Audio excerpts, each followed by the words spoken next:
Kakaibang labanan itong first King of the Ring team boxing competition sapagkat non-amateur and non-professional boxers ang nagsagupaan dito. They're from the street, they're executives, they're vice presidents, they're regular school kids, so it's a good cross-section of society. Chris Sports and Around Town Productions saw a market with recreational boxers, as you see back there, and they need to be given an outlet for all their skills that they developed in the gym. And it's a moment, ladies and gentlemen, please welcome Carlo Peña.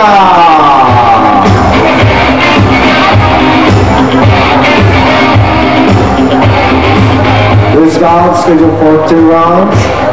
Hinati ang laban sa dalawang kategorya. Category 1 for competitors with less than 6 months experience and Category 2 for boxers with more than 6 months training.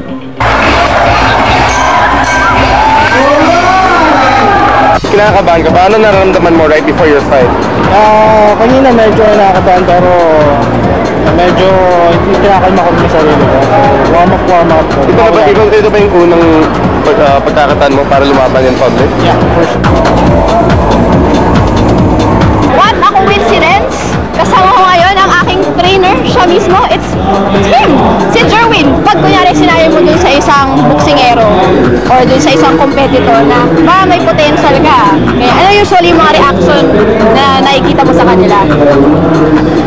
Parang naigagan nyo sila sa laban na gusto nila lumaban. Kung marunong ka umila, munto, kung paano magipaglaban.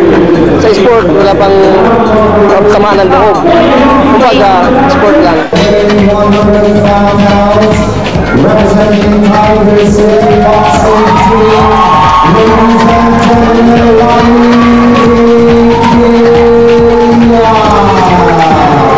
Lani, ano ba yung division na sinalihan naman? 105-pound category 2 for students na 6 months onwards na rin to take. Bakit mo naisipang mag-boxing? Bata pala ako, gusto ko na contact sports. Nag-taekwondo na ako. Tapos, nag-switch ako sa boxing after 4 years. Tapos, hobby lang. Tapos hanggang sa na-invite ako mag-join ng tournament.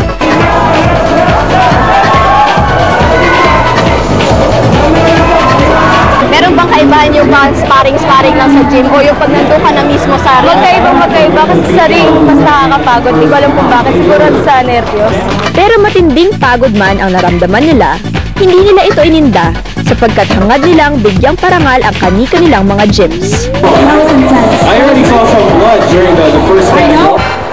Turnout's great. We got about 11 gyms. We have about 70 fighters.